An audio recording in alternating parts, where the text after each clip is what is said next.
ఆంధ్రప్రదేశ్ రాష్ట్ర ప్రజలకు కూటమి ప్రభుత్వం కొత్త సంవత్సరం కానుక ఇవ్వనుంది.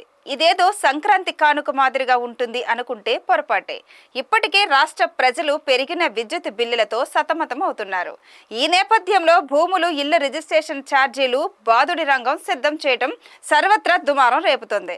సాధారణంగా ఏటా ఆగస్టు లేదా సెప్టెంబర్లో ఈ ఛార్జీలు పెరుగుతాయి. కానీ ఘనత వహించిన టీడీపీ కూటమి ప్రభుత్వం మాత్రం 9 నెలల ముందుగానే ఛార్జీల పెంపునకు కసరత్తు చేయడం పట్ల సర్వత్రా నిరసన వ్యక్తం అవుతుంది. ప్రభుత్వ ఆదేశాల ప్రకారం వచ్చే ఏడాది జనవరి 1వ తేదీ నుంచి రిజిస్ట్రేషన్ ఛార్జీలు పెరగనున్నాయి. పట్టణాలు, గ్రామాల్లో ఒకేసారి కొత్త విలువలు అమల్లోకి తీసుకురావాలని ప్రభుత్వం నిర్ణయించింది. ఆయా ప్రాంతాల అభివృద్ధి, ఇతర అంశాల ప్రాతిపదికన ప్రస్తుతం ఉన్న ఛార్జీలపై 10% నుండి 20% వరకు విలువలు పెరిగే అవకాశం ఉంది.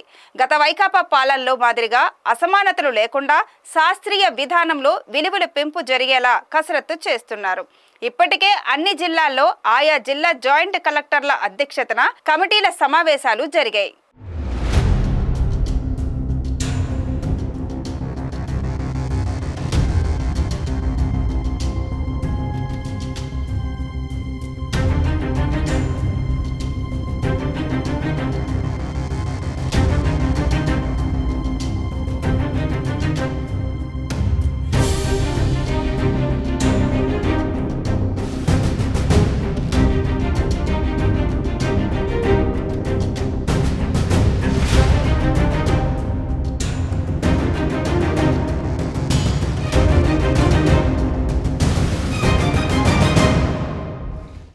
ఈ ఏడాది 9 నెలల ముందుగానే ఛార్జీల పెంపు ప్రభుత్వ ఆదాయం పెంచుకోవడానికి అడ్వాన్స్ బుకింగ్ మాదిరిగా ఉందని పలువురు వ్యాఖ్యానిస్తున్నారు. సాధారణంగా పట్టణ ప్రాంతాల్లో ఏడాదికి ఒకసారి, గ్రామీణ ప్రాంతాల్లో 2 ఏళ్లకు ఒకసారి రిజిస్ట్రేషన్ ఛార్జీలు పెరుగుతాయి. కానీ గత వైఎస్ఆర్ కాంగ్రెస్ ప్రభుత్వ హయాంలో 2023 సంవత్సరం జూన్ నెలలో ఆయా సబ్ రిజిస్టర్ కార్యాలయాల పరిధిలో కేవలం 20% ప్రాంతాల్లోనే ఛార్జీలు సవరించడం విశేషం. అప్పట్లో ఛార్జీల పెంపుదల కొన్ని ప్రాంతాలకు మాత్రమే పరిమితమైంది. ఇప్పుడు కూటమి ప్రభుత్వం బాధుడు మాత్రం అందరికీ వర్తిస్తుంది. రాష్ట్రంలో 295 వరకు సబ్ రిజిస్టర్ కార్యాలయాలు ఉన్నాయి. ప్రభుత్వానికి అధిక మొత్తంలో ఆదాయం సమకూర్చే శాఖలలో స్టాంపులు, రిజిస్ట్రేషన్ల శాఖ 3వ స్థానంలో ఉండడం విశేషం. భూములు, ఇల్లు, ఫ్లాట్ల కొనుగోలు, అమ్మకాల మీద ప్రభుత్వానికి స్టాంపు డ్యూటీ చెల్లించాల్సి ఉంటుంది. ప్రస్తుతం స్టాంపు డ్యూటీ కింద 5%, రిజిస్ట్రేషన్ ఫీజు కింద 1%, ట్రాన్స్ఫర్ డ్యూటీ కింద 1.5% ఛార్జీలు చెల్లించాల్సి ఉంటుంది.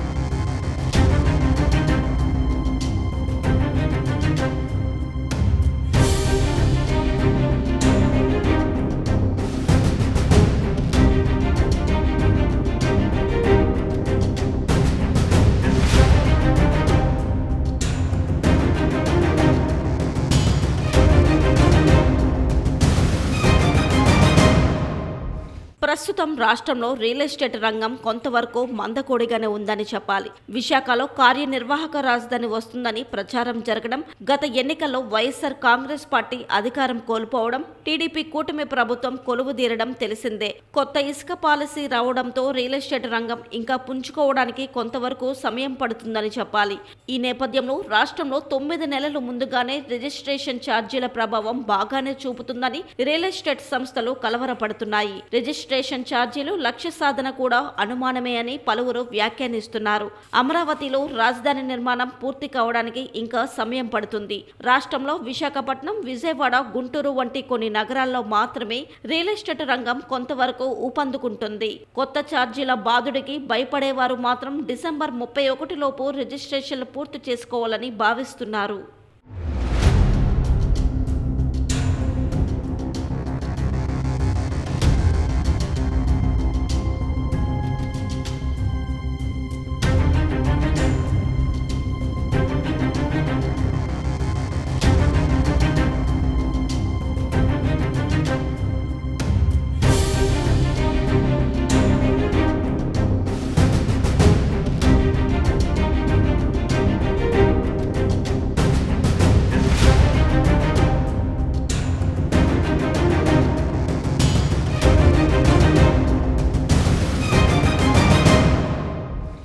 ఉత్తరాంధ్ర జిల్లాలో కూడా ఈ ఆర్థిక సంవత్సరం పూర్తి కావడానికి ఇంకా 3 నెలలు 10 రోజుల సమయం మాత్రమే ఉంది. కానీ ఇప్పటి వరకు ప్రభుత్వం ఇచ్చిన లక్ష్యంలో 55% వరకు మాత్రమే ఆదాయం రావడం గమనార్హం. గత ఆర్థిక సంవత్సరం 2023-2024లో ప్రభుత్వం ఇచ్చిన లక్ష్యంలో 75% మేరకు ఆదాయం రావడం ఈ ఆర్థిక సంవత్సరంలో కూడా లక్ష్య సాధన అనుమానమే అని చెప్పక తప్పని పరిస్థితి నెలకొంది. ఇక ప్రస్తుత ఆర్థిక సంవత్సరం 2024-2025 కాలంలో ప్రభుత్వం నిర్దేశించిన ఆదాయ లక్ష్యం 1900 కోట్లకు గాను నవంబర్ నాటికి 825 కోట్ల ఆదాయం వచ్చింది. విశాఖపట్నం స్టాంపులు రిజిస్ట్రేషన్ల శాఖ పరిధిలో విశాఖ, అనకాపల్లి, అల్లూరి సీతారామరాజు జిల్లాలు ఉన్నాయి.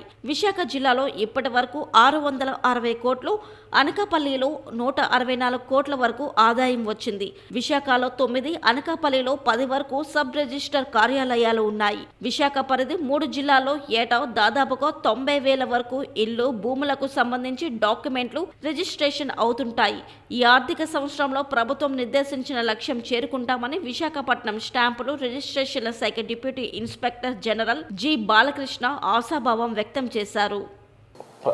ఆంధ్రప్రదేశ్ ప్రభుత్వం వారి ఆదేశాల మేరకు గవర్నర్ మా కమిషనర్ వారు మార్కెట్ వాల్యూ రివిజన్ ప్రపోజల్స్ అంటే market value revision proposals registration department వారు చేసే యాక్టివిటీకి సంబంధించి ఈ సంవత్సరము జనవరి 1వ తారీఖు నుంచి కొత్త మార్కెట్ వాల్యూస్ అమలయ్యే విధంగా ఒక ఆదేశాలు ఇచ్చి దానికి అనుకూలంగా గత 3 నెలలుగా చేసినటువంటి మార్కెట్ వాల్యూ రివిజన్ వర్క్కి సంబంధించిన మార్కెట్ వాల్యూ రివిజన్ కమిటీస్ అంటే ఈ మార్కెట్ వాల్యూ రివిజన్ కమిటీస్లో అటు అర్బన్ ఏరియాస్కి సంబంధిత జాయింట్ కలెక్టర్ వారు చైర్పర్సన్గా ఉంటారు. రూరల్ ఏరియాస్కి సంబంధించిన ఆర్డీఓ గారు లేని పక్షంలో సబ్ కలెక్టర్ వారు చైర్పర్సన్గా ఉంటారు.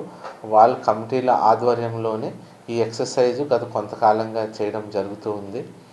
అయితే ప్రీవియస్గా చేసిన మార్కెట్ వాల్యూ రివిజన్ వర్క్కి సంబంధించి దానికి కంటిన్యూషన్గా ఎక్కడైతే ఓపెన్ మార్కెట్ వాల్యూలో హెచ్చుతగ్గులు ఉన్నాయో దాన్ని పరిగణనలో తీసుకొని ఆ హెచ్చుతగ్గుల్ని సరిచేసే క్రమంలో ఆ సంబంధించిన ఫీల్డ్ ఇన్స్పెక్షన్లు చేసి డేటా కలెక్ట్ చేసి సంబంధిత కమిటీల ముందు పొందుపరిచి వారి ద్వారా డ్రాఫ్ట్ ప్రపోజల్స్ తయారు చేయమని ఆదేశాలు ఇచ్చి ఉన్నారు.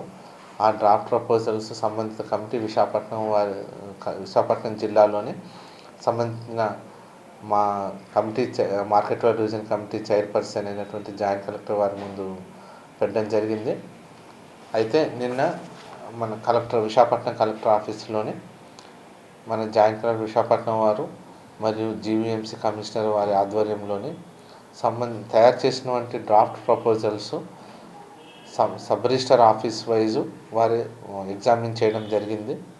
విశాఖపట్నం జిల్లాలోని 9 సబ్ రిజిస్టర్ కార్యాలయాలు ఉన్నాయి. ఆ 9 సబ్ రిజిస్టర్ కార్యాలయాల్లో తయారు చేసినటువంటి డ్రాఫ్ట్ ప్రపోజల్స్ని సంబంధిత సబ్ రిజిస్టార్ని, తహసీల్దారుల వాళ్ళని, మున్సిపల్ అధికారులని వారందరినీ పిలిచి తయారు చేసిన డ్రాఫ్ట్ ప్రపోజల్ని క్షుణ్ణంగా పరిశీలించడం జరిగింది. అయితే గవర్నమెంట్ వారు ఇచ్చిన ఆదేశాల మేరకు వారు ఇచ్చిన టైం లైన్ గైడెన్స్ ఆధారంగా మరి మా కమిషనర్ ఇన్స్పెక్టర్ జనరల్ వారు